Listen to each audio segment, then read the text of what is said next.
On today's episode, your 2016 Women's World's Toughest Mudder champion, Stefanie Bishop. This is the World's Toughest Podcast.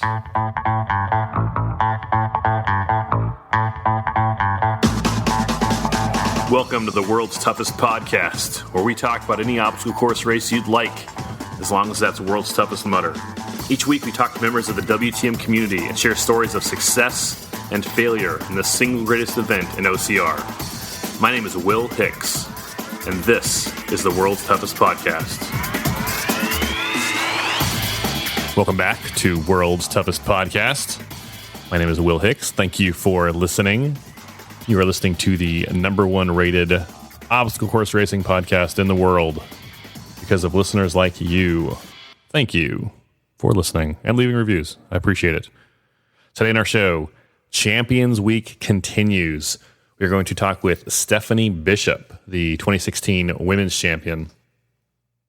On Monday, we talked with Ryan Atkins and Ray Kolbl. Ryan has won 6 World's Toughest Mudder titles. He's won World's Toughest Mudder in some form or another every year since 2013.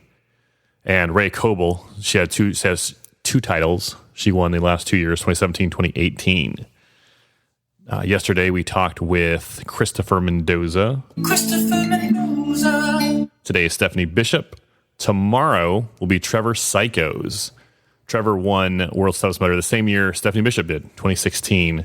And he has finished on the podium every other year since I can remember. He's always in the top 3. I'm not joking. And he always runs about 100 miles or more. And on Friday is Amelia Boone. Amelia Boone is a 3-time champion of World's Toughest Mudder. She is probably the female equivalent of Ryan Atkins, although she hasn't won World's Toughest Mudder since 2015, and she's making her return this year. She will announce that on Friday. Shh, spoilers. Also, here's something fun. Friday is Amelia Boone's birthday, as well as her Champions Week day. So on Friday, you should send her a message. Happy birthday. Heard about it on World's Toughest Podcast. Before we start, you can email me at willhicks@gmail.com. You can follow the show on Twitter, Instagram, and Facebook by searching for World's Toughest Podcast. And you can be a part of the show by leaving a review on Apple Podcasts or Amazon.com. Not just Amazon.com, Amazon.co.uk for my British friends. Guys, I just found out about... This sounds stupid. I just found out about the Amazon UK store. Like, the reviews are different than the ones for the US store. So shout out to Stuart Clark, Will Chung, Jessica Morris, and Justin Aylott. I just found the reviews you guys left. You are awesome. I will read them soon. Short story on reviews. I know we've talked about it a couple days.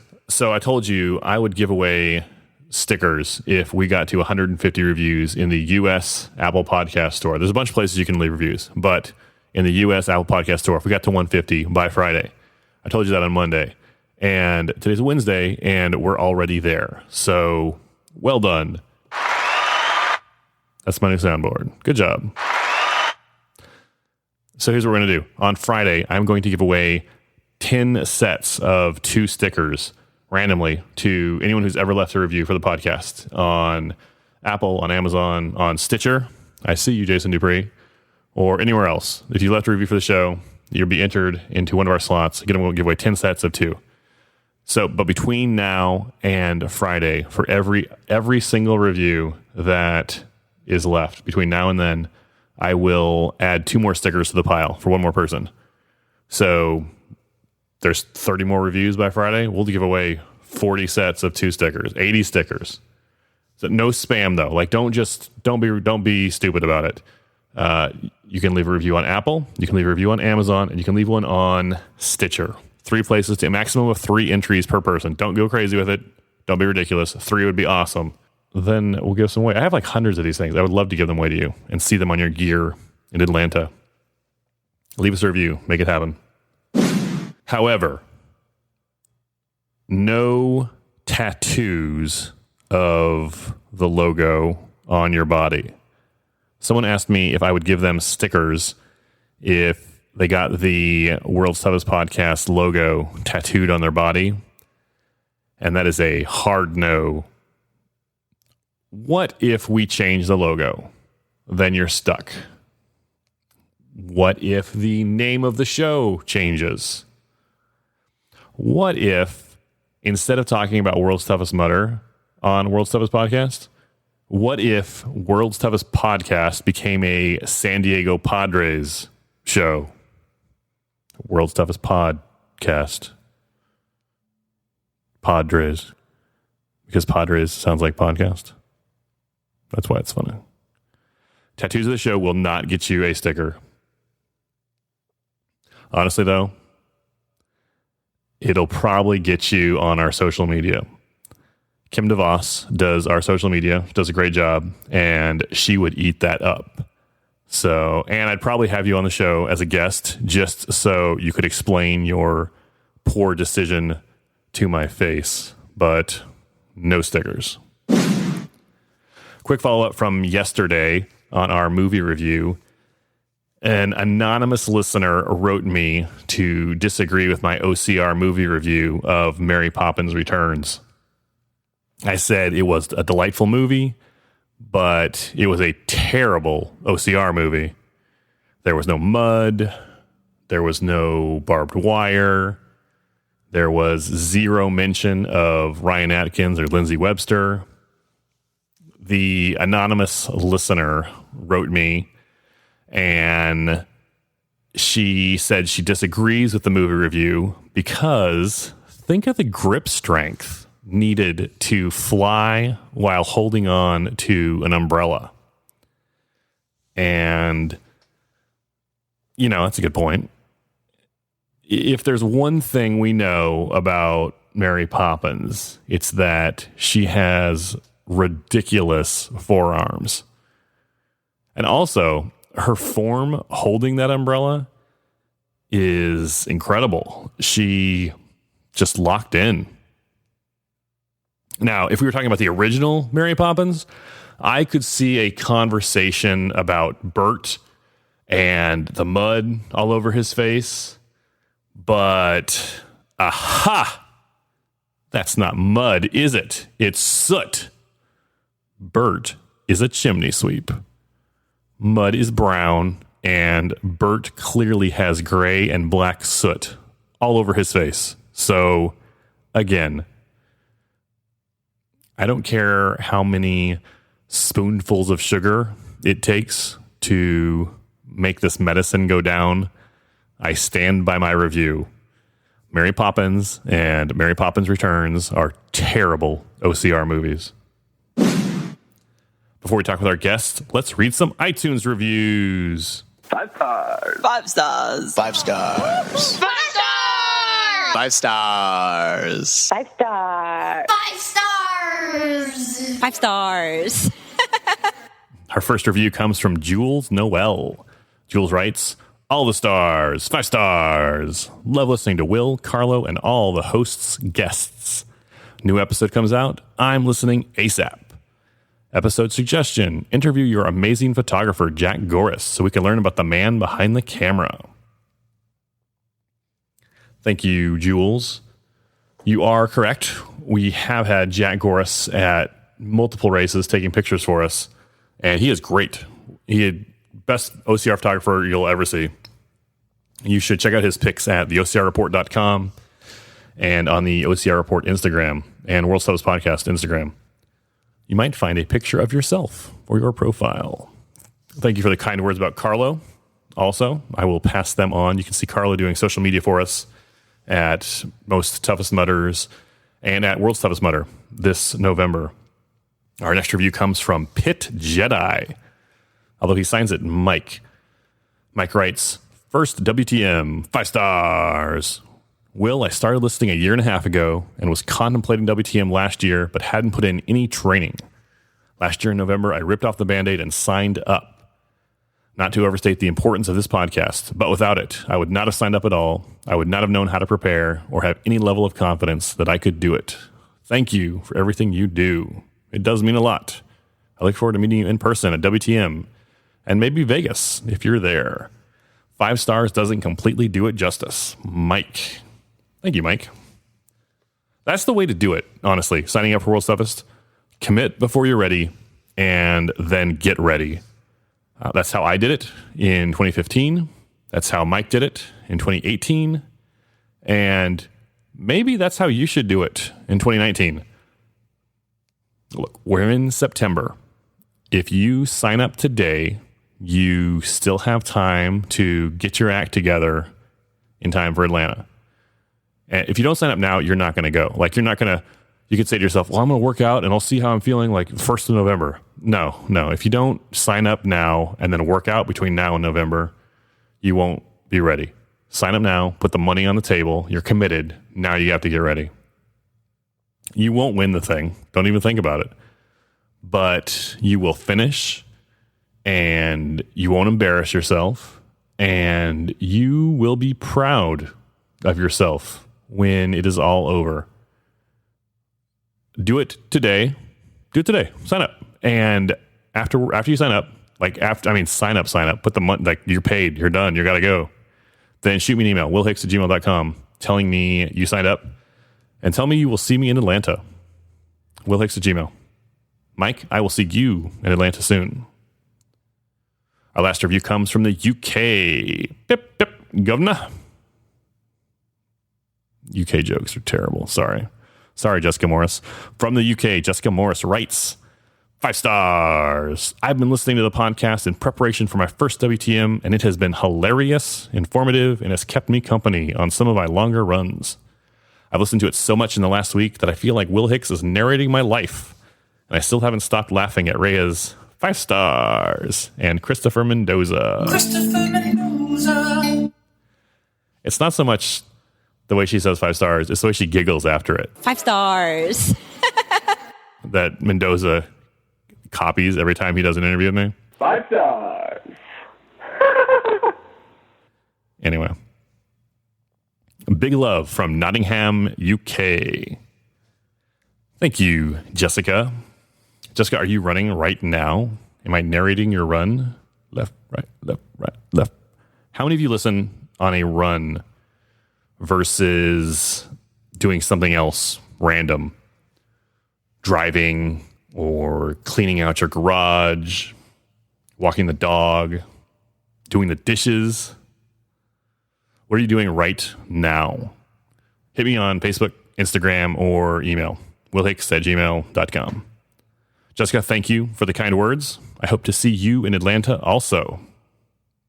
If you'd like to be a part of the show, like Jules, Mike, and Jessica, you can leave a review also. Just click the purple podcast button on your iPhone or iOS device. Click our logo, then scroll down to click Write a Review.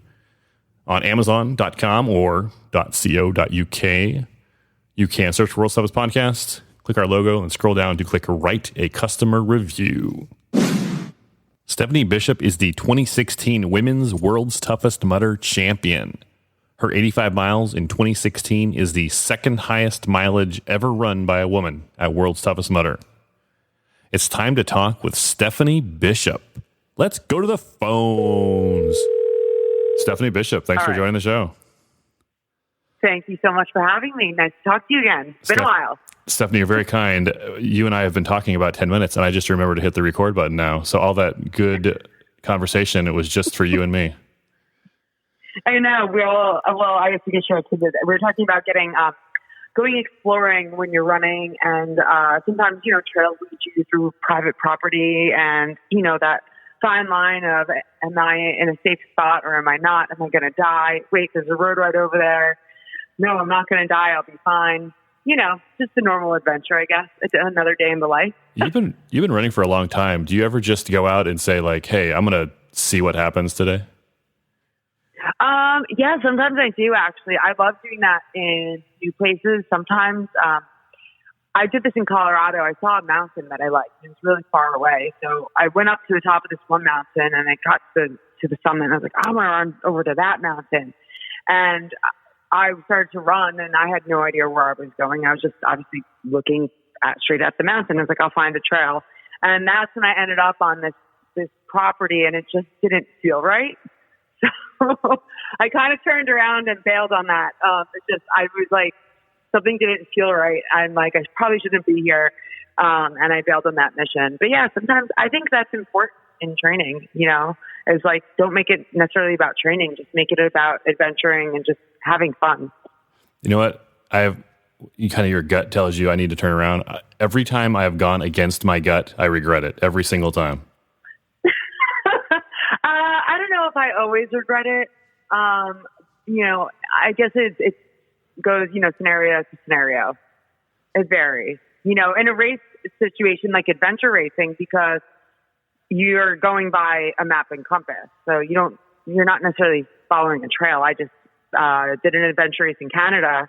It's a 30-hour race. My team won, and we finished in about 20 hours. And I mean, we were not never on a trail. We were just bushwhacking the whole time. So in a scenario like that, you can't question. You just go. You won World's Toughest Mudder in 2016. You came back and ran in 2017. What have you been up to since your championship? 2017, I left World's Toughest Mudder with a femoral neck stress fracture. So that's the top of your femur. It inserts into your pelvis, which was not fully diagnosed when I got back home. They missed it on the MRI, and they figured it out on my follow-up MRI 6 weeks later. So my healing was delayed by about 6 weeks, which was a little frustrating. And I said in 2018, I was just going to kind of take my time to get back into racing and just not rush it. There was no reason to rush, especially that injury kind of made me paranoid because it was such a major one. I did one adventure race last year, the same race I did this year. And last year my team came in second. This year we won it. It's a really competitive adventure race up in Canada. And I was supposed to run a 100 miler this summer, but a little of all things at road running, I stepped on a pebble, rolled my ankle, ended up with an edema in my calf, which turned out to be the same injury Kevin Durant had. And I didn't know this until actually just 2 weeks ago. And the 100 I was doing is very, has a lot of vert and a lot of descending, obviously. And I said, you know what, the MRI came back and it said something, it involved partially the Achilles. And my doctor said, you could probably run the 50. And then I told him the course profile, and he's like, bad idea. So, I took it as a sign to just say, okay, I'll wait, and then, just do wilderness traverse, the adventure race instead. And yeah, it turns out that if I ran that in the 50, there was a good chance I was going to completely rupture my Achilles. So I'm very happy with that decision. Have you run 100 miles before? It was tough. So the joke is I have run more than 100 miles, but not a flat out ultra. Everything in adventure racing, let's say the adventure racing world championship I did in 2017, that was 6 days long. Some of the trekking legs were 50, 60 miles, and you do multiples of that throughout the race. But you're switching disciplines constantly. One bike leg is 165 miles. And then you might have a 30-mile trek. So I've done it, but never just a clean foot race.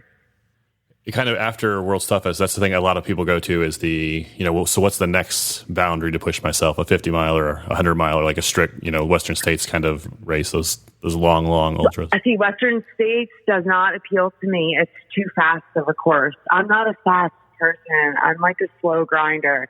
So, I want a really difficult course, very technical, a lot of scrambling. I like those drawn out, really long races. Scrambling, straight up kind of stuff, hands and feet kind of thing? Yeah, I want technical terrain. I don't want to be running next to people that are busting out, sub 8 minute miles in a 100-mile race.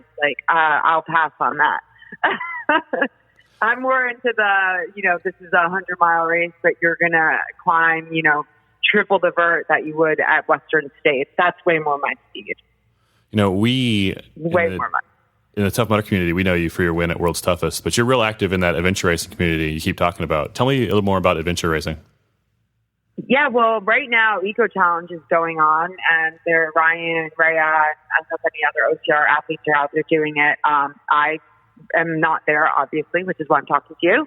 But, adventure racing, I'm hoping that the sport gains some more speed. It's been around for decades, and it's a team sport based upon, navigation and finding checkpoints on a map using just a map and a compass. And it's multidiscipline. Generally, there's always going to be, they call it a trek, because usually for the shorter races, you're more running, but you're bushwhacking. Usually, sometimes you're on trail. There's mountain biking, and then there's paddling. And I've been in races where I've been in canoes. I've been in races in pack rafts, where we've had to take the pack rafts with us. And then some races have rappelling, or some kind of rope course. Sometimes caving. I've been on a race where there's some caving sections. So I love it. It's great. You know, it really pushes the limits. I would say the shortest race I've done was about like 20 hours in that, but I've raced up to 6 days. And I like the 3-day races, 3 days plus. They call them expedition length races.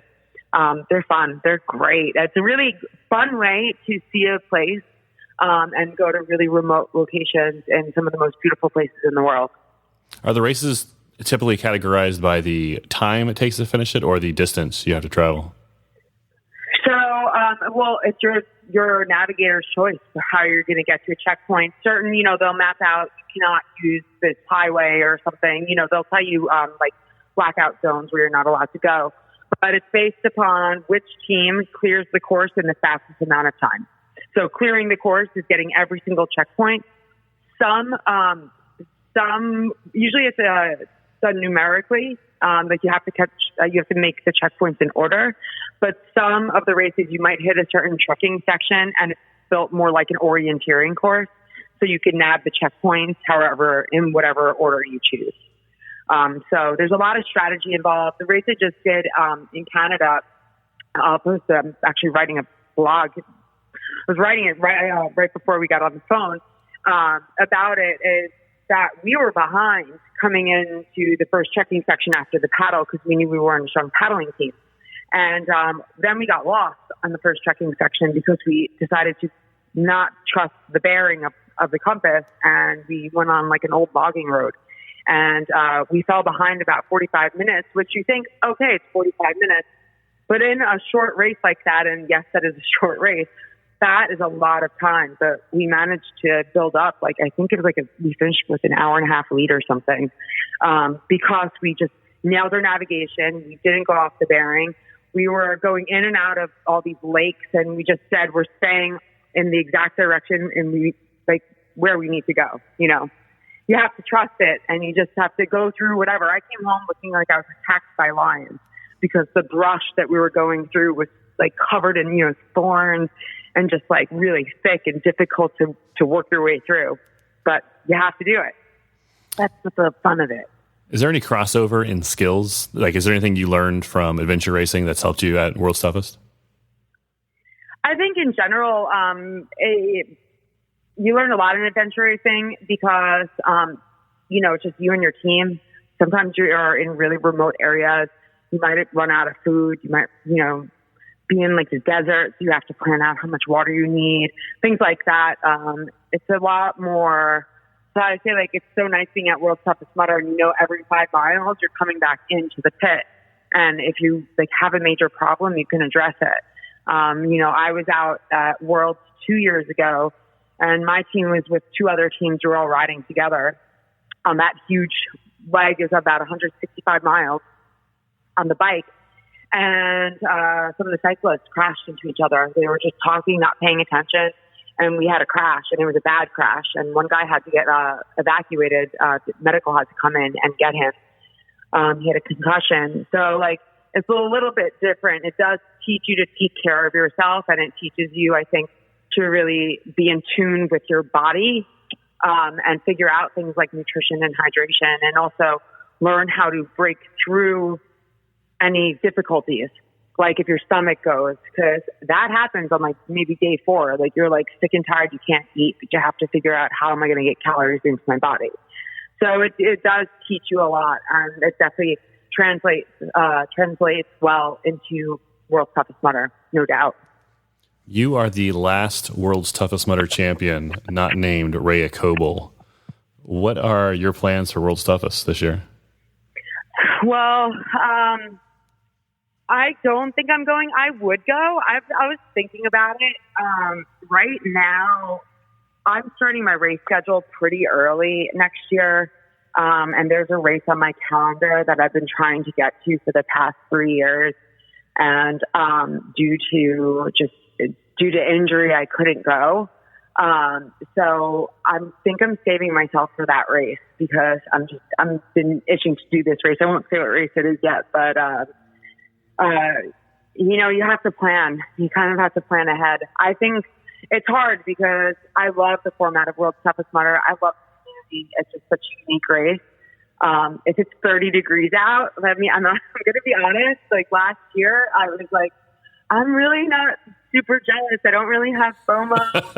I'm not freezing out there. I was talking with Chikorita. We were chit-chatting, texting each other, and I'm like, I am so happy. I am not covered in ice right now. I'm so warm in my bed at this very moment. But then again, like, it feels weird to miss it again. I did say to some people, and this is an open thing, I would be happy to like maybe pit for people and be on the other side of the experience. I think it would be, it would be fun to help other people out there. And I have a lot of knowledge to spread. And I think I make a pretty good pit crew based upon my own experience. Speaking of that experience, that knowledge, what would you tell the women who they're out there, they want to win this year? They know Ray's not going to be there if you're not there. If a girl wants to win World's Toughest Mudder, what advice would you give her? Just stay. I always tell this to all my athletes, to coach, and whenever they race, stay on top of and stay ahead of your fueling and your hydration. Definitely, it's Atlanta, so the weather is a lot more finicky than it is in Vegas, as we found out last year. So have your gear locked down, including have your pit crew dialed in with every single lap. If it's going to be cold out there, what they need to be doing to keep you warm, and don't stop moving. If you sit down, it's kind of hard to get up. I think I sat down once in 2016, and that was to change my socks.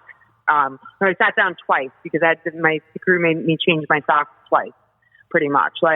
I don't sit. I think sitting is like a death sentence in that sense.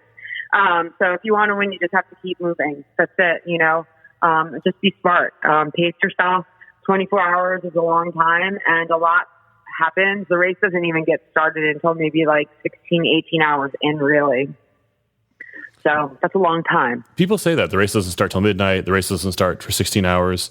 What's going on that first 16 hours? Is it just kind of coasting and just not getting hurt? What are you thinking in that first period of time? For me, I just kind of I have fun. I just get in the groove, kind of also take notes of the course, kind of figure out okay, this section is a strength of mine. This section's not great. I'm not the best at this obstacle. I just kind of do some evaluations, and then I just, my mind tries to drift off, and I just honestly, I zone out. But I think that for me, that helps me. It helps me kind of conserve my energy, and just have fun. It's interesting. At night, it just gets so quiet, and it can get pretty lonely out there, depending on where you are on the course and how the course is set up too. I mean, that does play a big factor into that. So, you just kind of go with the flow, and try not to get too caught up in competition too early, but, do know where your competition is at, have an idea.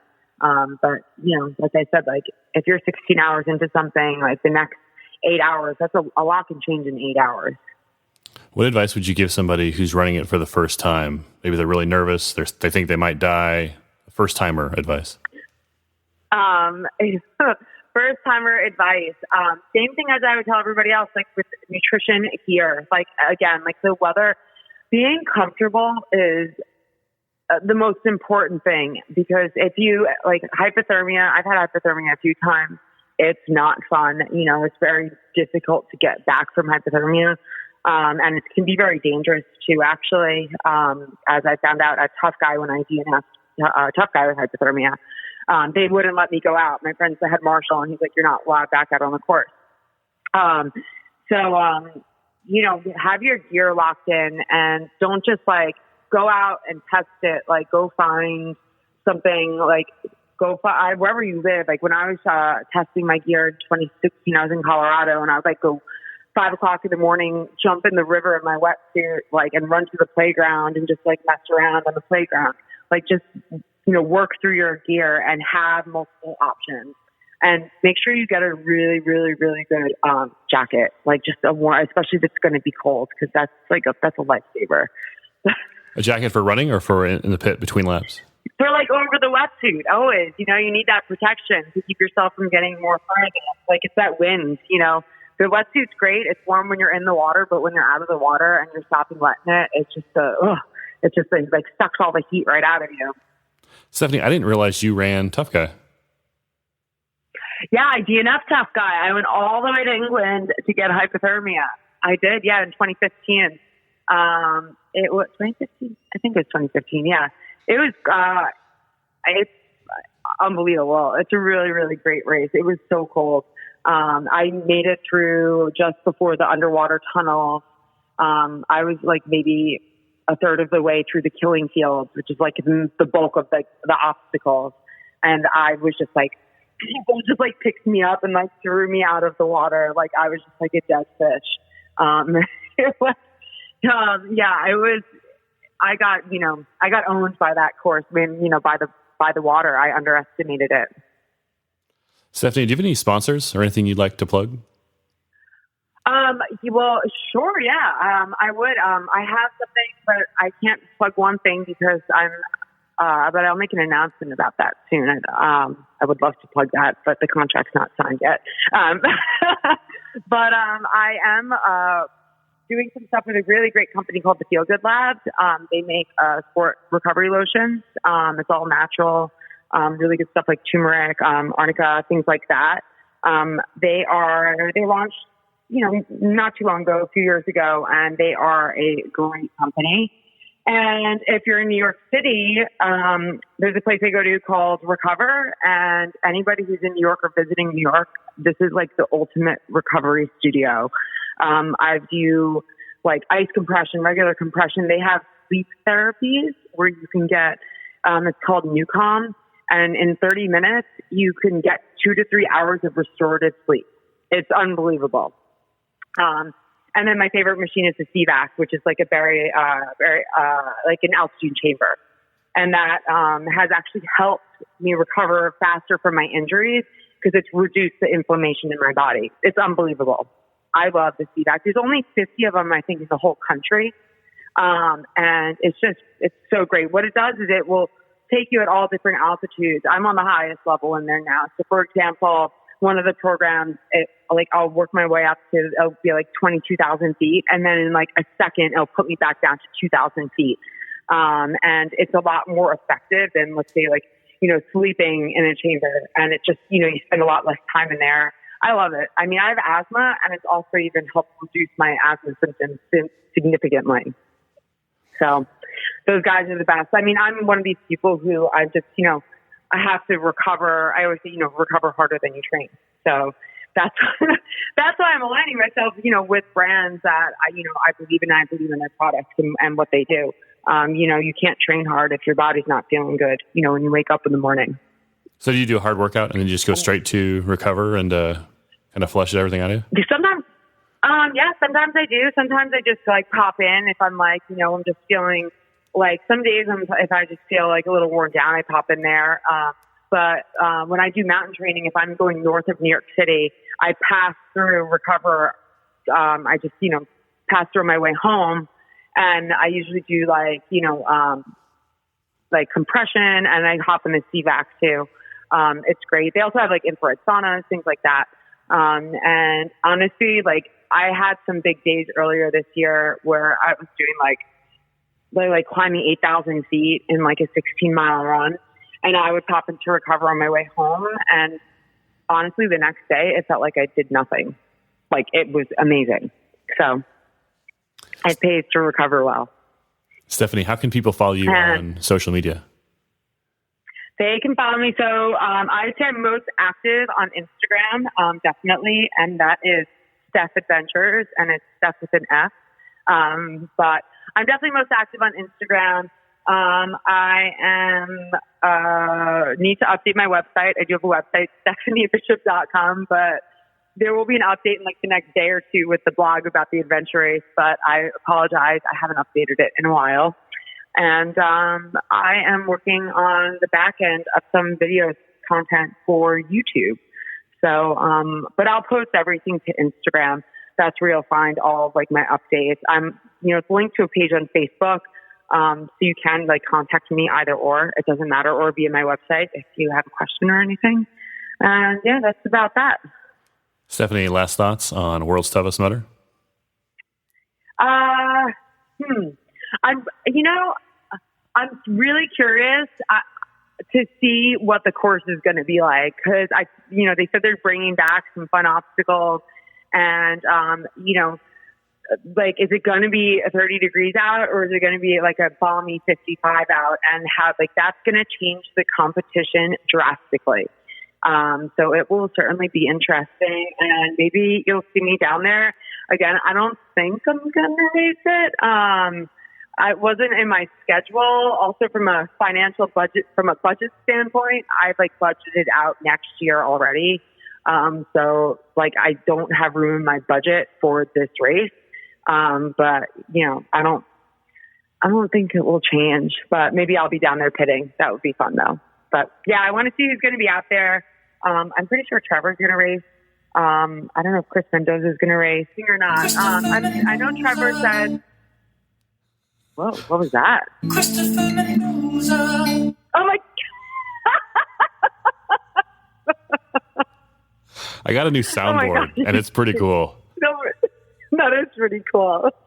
Can you do intros for everybody? Like give everybody their own like tag or something? You know what? Keith Allen made this one for Kris. Christopher Mendoza. But the only That's other ones amazing. I have my intro. This is the world's toughest podcast.